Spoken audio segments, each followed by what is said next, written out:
செகான்ஜி பேசுகின்றேன். இன்று நான் பேச இருக்கும் தலைப்பு அருட்பணிச்சை. இன்றைய சமுதாயத்திற்கு பல அருட்பணி செய்யும் பணியாளர்கள் தேவை. ஆணவ மனதிற்கு நீ பணி செய்தது போதும், உன் உணவு மனதிற்கு பணி செய், இறை மனதிற்கு நீ பணி செய். இன்னும் ஏன் அல்லாடிக் கொண்டிருக்கின்றாய்?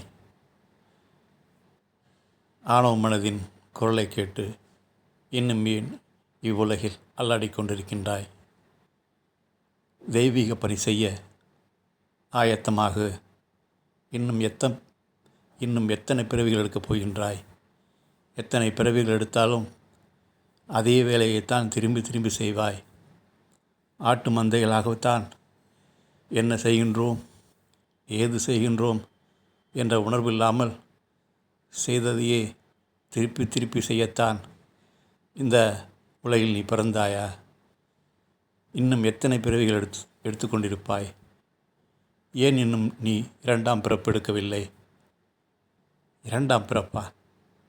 என்ன புதுசாக கதை விடுகின்றீர்கள்? ஆம், நீ ஒரு குருவிடம் சென்று தீட்சை பெற்று அதன் பிறகு உன் ஆக்கணாசகத்தை கவனித்து உன் உயிர் சக்தியை மேலெழுப்பும் நாள்தான் இரண்டாம் பிறப்பு. உனக்கு நீயே ஐயனாகவும் அப்பனாகவும் உயிர் தருவதற்கான சூழ்நிலையை ஏற்படுத்துவதுதான் தீட்சை. உனக்கு நீயே ஐயனாகவும் அப்பனாகவும் உயிர் தருவதற்கான சூழ்நிலையை ஏற்படுத்துவதுதான் அந்த குருவின் சேவை. உனக்குள் ஒரு உன்னதமான குரு இருக்கின்றார். அந்த குரு இயங்காமல் இருக்கின்றார். அந்த குருவிற்கு நீ சக்தி வழங்கவில்லை. அந்த குருவிற்கான சக்தியை வழங்குவதற்கான ஒரு ஆயத்த ஏற்பாடு தான் இந்த தீட்சை.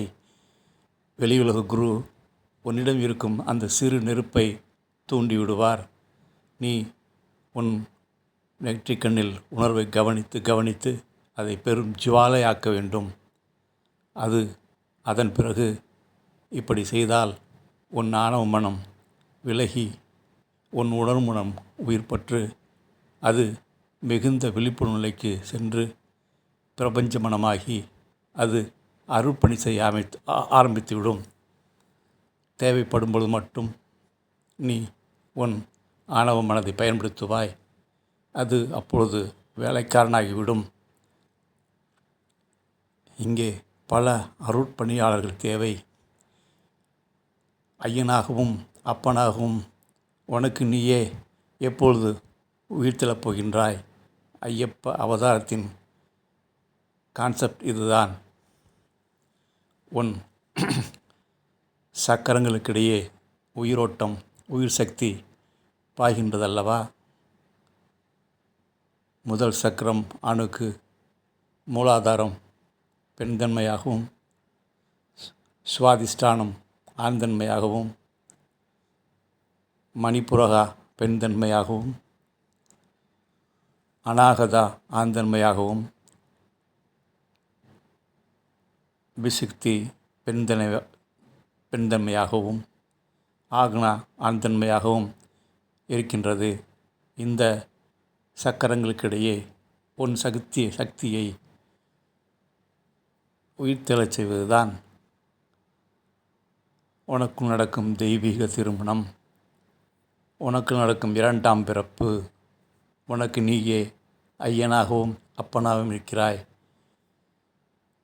இந்த நிலைக்கு உயர்ந்து விழிப்பு நிலை உயர்ந்து விட்டால் நீ முக்தி நிலைக்கு சென்று விடுவாய். அருட்பணி செய்ய ஆரம்பித்து விடுவாய். நீ இதுவரை இந்த சமுதாயம் சொன்ன கட்டுப்பாடுகளுக்கு ஏங்கி செயல்படுவதை விட்டு உன் உள்ளுணர்வு சொல்வதை கேட்டு செயல்பட ஆரம்பித்து விடுவாய். இந்த உள்ளுணர்வு பிரபஞ்சத்தோடு தொடர்பு கொண்டிருக்கும். பிரபஞ்சத்தின் குரலை உள்ளுணர்வு வழியாக நீ உணர ஆரம்பித்து விடுவாய். உள்ளுணர்வு என்ன சொல்கின்றதோ அதைத்தான் செய்ய ஆரம்பிப்பாய். அப்படிப்பட்ட மனிதர்கள் இங்கு அதிகம் தோன்ற வேண்டும். நீ தோன்றுவதை செய்பவனாக இருக்க வேண்டும், எண்ணுவதை இயக்குவனாக இருக்க வேண்டும். அது என்ன தோன்றுவதை செய்.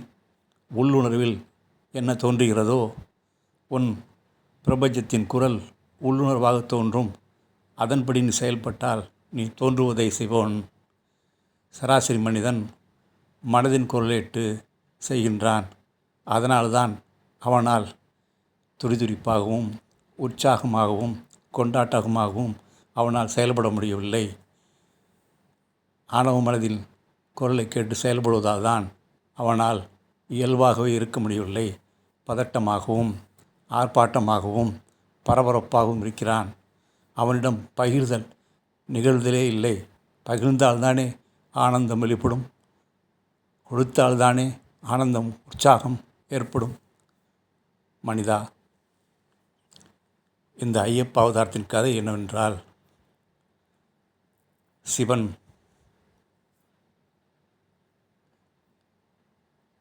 விஷ்ணு அவதாரமாகிய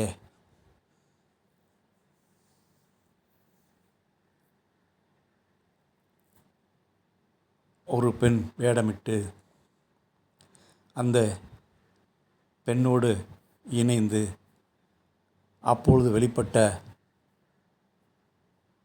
ஒரு பிறப்பு தான் ஐயப்ப அவதாரமாக புராணங்களில் சொல்கின்றார்கள்.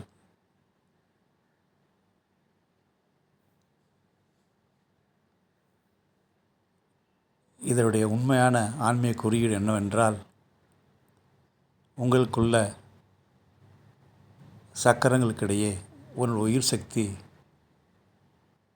பயணிப்பது தான். அந்த பயணித்தால் நீ சகசிர நிலைக்கு உயர்ந்து நீ ஐயப்பனாக உயிர் தெழுந்து விடுவாய். உனக்கு நீயே ஐயனாகவும் அப்பனாகவும் விழித்தெழுந்து விடுவாய். அதுதான் ஐயப்ப அவதாரத்தின் குறியீடு.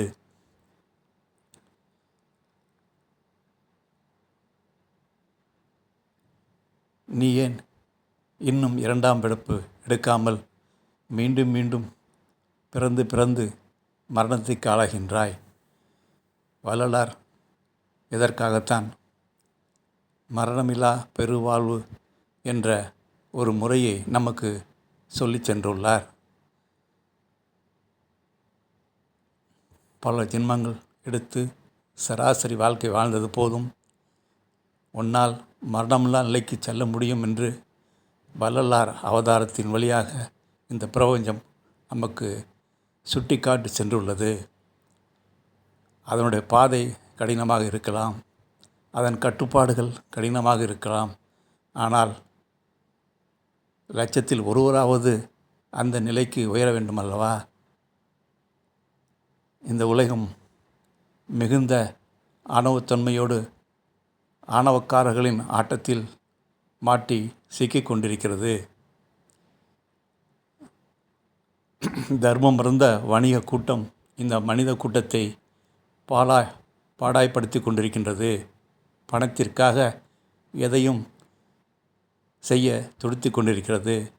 பணத்திற்காக தான் தயாரிக்கும் பொருட்களில் விஷத்தன்மையை மறைமுகமாக திணித்து அதை வியாபாரமாக்கி காசாக்கி கொண்டிருக்கின்றார்கள்.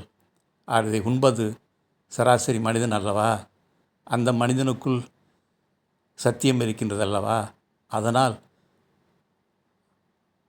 அவனுக்குள் இருக்கும் சத்தியத்தை உணர்வதற்கான சூழ்நிலை மறுக்கப்படும் அல்லவா? அறம் மருந்த வணிகர்களின் ஆட்டம் அதிகமாகிவிட்டது. அறம் மருந்த வணிகர்களின் கூட்டு துணையோடு ஆணவமிக்க அரசியல்வாதிகள் பாமர மக்களை பாடாய்ப்படுத்துகின்றனர். பாமர மக்களுக்கு இயல்பாக என்ன செய்ய வேண்டுமோ அதற்கான சேவைகளை செய்யாமல் ஆட்சிக்காக பாமரர்களை கொடுமையான வரிகள் விதித்து துன்புறுத்துகின்றனர். மனிதன் மிகுந்த பேராசை நிலைக்கு சென்று விட்டான். இந்த நிலையை சமணப்படுத்த பல அருள் பணியாளர்கள் தேவை. ஆணவ மனதை கடந்து உணர்வு மனதில் உயிர் தெழுந்து பிரபஞ்ச மனதோடு வாழும் பல மனிதர்கள் தேவை, பல ஞானமடைந்த ஞானிகள் தேவை. அப்பொழுதுதான் இந்த உலகத்தை சமணப்படுத்த முடியும். இன்றைய மதங்கள் மதத்தன்மையை இழந்துவிட்டன. இன்றைய மதங்கள் அரசியல் சூழ்ச்சிகளுக்கு ஆட்பட்டு விட்டன. மதம் என்பது மனிதனை உயிர்த்தெழச் செய்வதற்குத்தான். மதச்சடங்குகள் அதிகமாகிவிட்டன, மதத்தன்மை குறைந்துவிட்டன. மதம் என்ற பேரில் கூட்டமாக கூடி மூடர்களை ஆட்சி செய்து கொண்டிருக்கின்றார்கள். மூடர்கள் கூட்டம் அதிகமானால் முரடர்கள்தான் ஆட்சி செய்வார்கள் என்பது இப்பொழுது நம் நாட்டில் நடந்து கொண்டிருக்கின்றது. பாமர மக்களின் வாக்குகளை பற்றித்தான் தேர்தல் நடைபெறுகிறது என்று நாம் நடத்தி கொண்டிருக்கின்றோம். இவிஎம் மிஷினை வைத்து நியாயமான தேர்தலை இங்கு நடக்காவண்ணம் மாற்றிவிட்டார்கள். மக்கள் யாரை தேர்ந்தெடுக்க வேண்டுமோ, ஒரு சராசரி மனிதன் யாரை தேர்ந்தெடுக்க வேண்டுமோ, யார் சரியான தாயுள்ளம் கொண்ட அரசியல்வாதிகளை தேர்ந்தெடுக்க முயற்சித்தாலும் இந்த அதிகார துஷ்யமிக்க அரசியல் தலைவர்கள் சூழ்ச்சி செய்து ஈயும் வழியாக வென்று விடுகின்றார்கள். எல்லாம் பதவி ஆசை, பணத்திற்கான பேராசை. இந்த உலகையே அவர்களுக்கு கையில் கொடுத்தாலும் அவர்கள் அமைதி அடைய மாட்டார்கள். இன்னும் வேண்டும் என்று அலைபாய்ந்து கொண்டிருக்கின்றார்கள். இப்படிப்பட்ட அதிகார பிரயோகம் செய்யும் ஆட்சியாளர்களையும் மதத்தன்மையற்ற மதவாதிகளையும் அறமறந்த வணிக கூட்டத்தையும் சமணப்படுத்த பல மடைந்த ஞானிகள் உயிர்த்தெழ வேண்டும். ஆகவே மனிதா, உயிர்த்தெழு, உன்னை நீ உயர்ந்து கொள், உன்னை நீ உணர்ந்து நீ யார் என்று தெரிந்து கொள். நீ பிரபஞ்சத்தின் பேரரசன். உன் வழியாக பல ஞான உரை வெளிப்படட்டும். நீ பிரபஞ்ச கோடீஸ்வரன். நீ பிரபஞ்சத்தின் குரல் கேட்டு செயல்பட்டால் அந்த நிமிடத்திலிருந்து நீ பிரபஞ்ச கோடீஸ்வரனாகின்றாய். இந்த உலகமே உனக்கு பணி செய்ய ஆயத்தமாகிவிடும். இந்த பிரபஞ்சத்தின் குரல் கேட்டு நீ செயல்பட ஆரம்பித்து விட்டால் இந்த உலகமே உன் அர்ப்பணிக்கு துணை செய்ய ஆரம்பித்துவிடும். பாமர மக்கள் உறக்கத்தில் இருக்கின்றனர். அந்த உறக்கத்திலிருந்து அவர்களை தட்டி எழுப்பப்பட வேண்டும். அவர்களுக்கு ஞான உரை வழங்கப்பட வேண்டும். அவர்கள் மகா செவிடர்களாகிவிட்டனர். அவர்கள் மகா மறதி என்ற நோய்க்கு ஆளாகிவிட்டனர். இன்று இந்த உலகிற்கு ஆத்ம மருத்துவர்கள் பலர் தேவை. மனதளவில் இன்றைய மனிதன் சீர்கேடு அடைந்து விட்டான். மனதளவில் அவன் ஆணவத்தின் உச்சத்திற்கே சென்று விட்டான். அப்படிப்பட்ட மனிதர்களை அந்த மனதை கடந்து உயிர்த்தெழச் செய்வதற்கு இன்று பல ஆத்ம மருத்துவர்கள் தேவை. தன்னை உணர்ந்து தன் உள்ளுணர்வின்படி இந்த பிரபஞ்சம் கொள்வதை கேட்டு செயல்படும் ஆத்ம மருத்துவர்கள் இன்று பலர் தேவை. சராசரி வாழ்க்கை வாழ்ந்தது போதும் மனிதா, வா, உன்னையே உற்றுப்பார். நீ சராசரி மனிதன் அல்ல, அற்புதத்தில் அற்புதம். நீ இந்த சராசரி உடம்பில் ஒரு அற்புதம் உறங்கிக் கொண்டிருக்கின்றது. அதற்கு நீ சக்தி வழங்க வேண்டுமல்லவா? உன் பல ஜென்மங்களாக உன் ஆடவ மனதிற்கே உன் சக்தியை வழங்கிக் கொண்டிருக்கின்றாயே. அப்படி வழங்கி நீ என்ன சாதித்தாய்? இன்னும் விளையாடி கொண்டு தான் இருக்கின்றாய். நீ அமைதி அடைந்தாயா? ஆனந்தத்தில் திளைத்தாயா? கொண்டாட்ட வாழ்க்கை வாழ்கின்றாயா? இல்லையே. இறுக்கத்துடன் மனபாரத்துடன் இருக்கப்பட்டு மனத்தை சுமந்து கொண்டு தானே தெரிந்து கொண்டிருக்கின்றீர்கள். ஆணவ மனதை சுமந்து கொண்டு அந்த முகத்தில் இருக்க நிலையோடு தான் செயல்பட்டு கொண்டிருக்கின்றீர்கள். உங்களுக்குள் இளைப்பாறுதல் நடைபெறவே இல்லையே. இதை கண்டுதான் உங்களை ஆட்டு மந்தைகள் என்று சில ஞானிகள் சொல்கின்றார்கள். உங்களுடைய ஆணவ மனதின் செயல்பாட்டை கவனித்து தான் உங்களை ஆட்டு மந்தைகள் என்று சொல்கின்றார்கள். அந்த ஆட்டு மந்த செயலை கடந்து உயிர்த்தெழுந்து உணர்வு மனம் உயிர்ப்புற்று இந்த பிரபஞ்சத்தின் குரலை கேட்டு வாழும் உயிர்ப்புள்ள மனிதன் தோன்றச் செய்ய வேண்டும். அப்படிப்பட்ட மனிதர்கள் அதிகம் தோன்றினால்தான் இந்த உலகத்தில் ஆணவக்காரர்களின் ஆட்டத்தை சமணப்படுத்த முடியும். பேராசைக்காரர்களின் பேய் ஆட்டத்தை குறைக்க முடியும். மூடர்களை தெளிவடைய செய்ய முடியும். முரடர்களை அமைதிப்படுத்த முடியும். இங்கே மூடர்கள் கூட்டம் அதிகமாகிவிட்டதால் முரடர்கள் ஆட்சி செய்கின்றார்கள். இதை சரி செய்ய பல ஆத்ம மருத்துவர்கள் தேவை. பல அருட்பணியாளர்கள் தேவை. ஆணவ மனதை கடந்து உணர்வு மனதோடு செயல்படும் பல மனிதர்கள் தேவை. ஆதலால் அருட்பணி செய்ய ஆயத்தமாகிவிடு. செய்க தவம் நீ செல்வாயகம், உந்தனகம் நீ உணர்ந்தால் சிவம். இறைவனின் குரலை கேட்டிட நீயும் அகக்கணல் மூட்டி ஆணவம் எரிப்பாய். பகலில் எண்ணம் இரவினில் கனவாய் வெளிப்படும் மனதை ஓய்தல் அழித்து அருட்பணி செய்ய பணித்திடுவாய். உன் மனதிற்கு கட்டளையிடு. போதும், ஆணவமாக செயல்பட்டது போதும் என்று அதற்கு குரல் கொடு. உன்னை கவனித்து வீழ்த்தெழு. ஆன்மீகத்தின் எளிமையான முதன்மையான திறவுகோலே இந்த கவனிதான். வெளியே கவனித்து விட்டீர்கள். வெளியே தேடச் சென்று விட்டீர்கள். கேளுங்கள் கொடுக்கப்படும் என்று எது சொன்னார்? எதனை கேட்க சொன்னார்? வாய்விட்டு பொருட்களை கேட்க சொன்னாரா? செல்வத்தை கேட்க சொன்னாரா? இல்லை, செவி வழியாக கேட்க சொன்னார். காது எப்பொழுதுமே ஏற்கும் மனப்பான்மை உள்ளது. கண்கள் ஆக்கிரமிப்பு தன்மை உடையது. ஆணவ மனதின் ஆட்சியில் ஒருவன் இருந்து பார்த்தால் அவனிடம் ஆக்கிரமிப்பு அதிகமாக இருக்கும். ஆத்மாவின் பார்வை பார்ப்பவனிடம்தான் பேரன்பு வெளிப்படும்.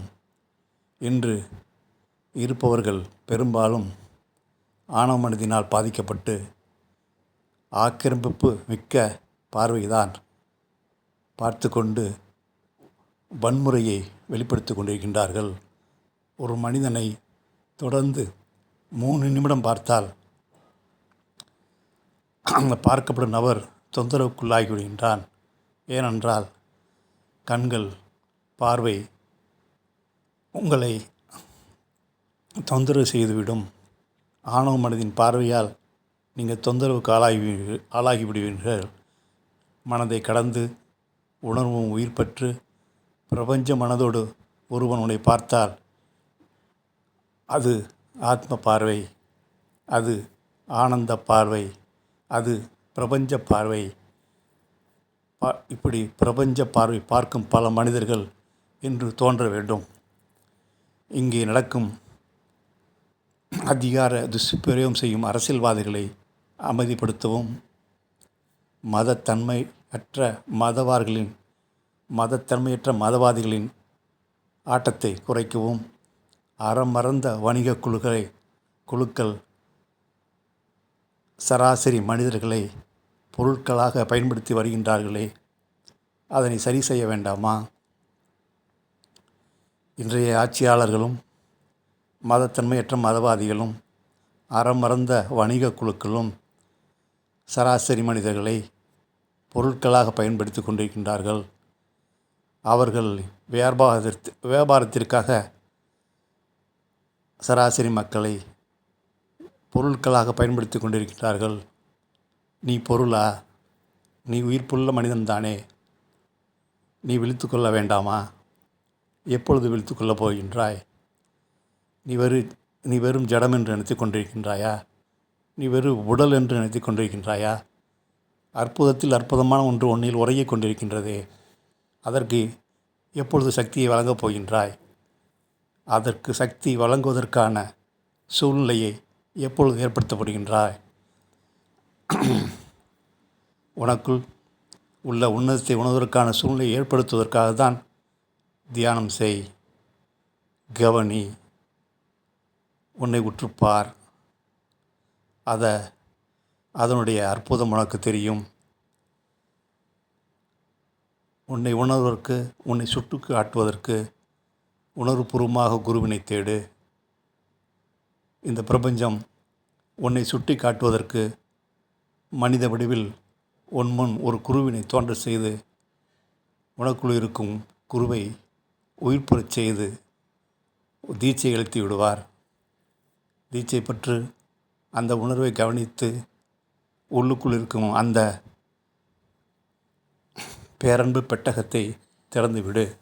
அங்கே வெளியே தேடுகின்றாயே செல்வத்தை, அதுபோல் பல மடங்கு ஒன்றுள் இருக்கின்றது. பல மடங்கு ஆனந்தம் முன்னில் கொப்பளித்து கொண்டிருக்கின்றது. அதை மூடி மறைத்து விட்டுள்ளாய். ஆணவ மனதினால் அதை மூடிவிட்டாய். இறைவன் உன்னிடம் பேசிக்கொண்டேதான் இருக்கின்றார். அவர் கேலா ஒளியின் மெல்லிய ஒளியால் சப்தமற்ற சப்தத்தின் வழியாக இறைத்தன்மை உன்னிடம் பேசிக்கொண்டுதான் இருக்கின்றது. அந்த மெல்லிய குரலின் ஓசையை கேட்க நீ தவறிவிட்டாய். காரணம் என்னவென்றால், நீ இந்த சமுதாயம் உனக்கு திணித்த ஆணவ மனதின் இரைச்சலால் அந்த இறையின் குரல் உனக்கு கேட்கவில்லை. அந்த இறையின் குரலை கேட்க வேண்டுமென்றால் கவனி, தியானி, காத்திரு. சராசரி மனிதன் உயிர்த்தெழுவது அதற்கான எளிய ஒரு சூத்திரத்தை நான் கூறுகின்றேன். கவனி, உன்னை நீ கவனி. உன் உடல் அசைவை கவனி. உன் மன அசைவை கவனி. உன் எண்ணத்தின் அசைவை கவனி. இந்த அசைவை கவனிக்க எண்ணத்திற்கிடையே இடைவெளி ஏற்படும். அதுதான் ஆன்மீகத்தின் திறவுகோல். அதுதான் ஆன்மீகத்தின் வாசல். அந்த வாசலின் நீளத்தை அதிகப்படுத்து. உன் விழிப்புணர்வு தீயால் அதனை நீ அதிகப்படுத்து. அது அதிகமாக உன்னுள் எண்ணங்கள் குறைந்து ஆணவ மனம் ஒதுங்கி உணர்வு மனம் உயிர்த்தெழுந்து இந்த பிரபஞ்ச மனத்தோடு நீ இயங்க ஆரம்பித்து விடுவாய். அப்பொழுது உன் வழியாக அன்பு, கருணை, பகிர்தல் குணம் வெளிப்படும். நீ சராசரி மனிதனாக இருந்தால், நீ ஆணவ மனதோடு செயல்பட்டு கொண்டிருந்தால், உன்னிடம் கீழமையான குணங்கள் மட்டும்தான் வெளிப்படும். ஆணவம், பொறாமை போன்ற கீழமை குணங்கள் தான் உன்னிடம் வெளிப்படும். ஒரு சராசரி மனிதன் 14 வயதிலேயே அவனுக்கு தியானம் தன்மை வெளிப்படுவதற்கான சூழ்நிலை ஏற்படுத்த வேண்டும். அவன் அறிவதற்கான சூழ்நிலையை 14 வயதிலேயே நாம் ஏற்படுத்த வேண்டும். 14 வயதிலேயே அவன் தியானத்திற்கு ஆயத்தப்படுத்த வேண்டும். தியானம் என்பது தியானத்தன்மை ஒன்றிலிருந்து வெளிப்பட ஆயத்தமாகும் செயல்களுக்குத்தான் தியானம் என்று சொல்லி வருகின்றோம். தியானம் இயல்பாகவே உன்னிடம் நடக்கும். அது நடப்பதற்கான சூழ்நிலையை ஏற்படுத்தி கொடுக்க வேண்டும். நீ ஒரு இடத்தில் அமர்ந்து உன்னை கவனிக்க ஆரம்பிக்கும் பொழுது உன் உடற்தளத்தையும் மனத்தளத்தையும் ஆயத்தப்படுத்துகின்றாய். உனக்குள் அந்த தியானத்தன்மை இயல்பாக வெளிப்பட நீ ஆயத்தமாகின்றாய். அதனைத்தான் தியானம் ஒன்றில் வெளிப்படுவதற்கான ஆயத்த நிலையை தான் தியானம் என்று அழைக்கின்றார்கள்.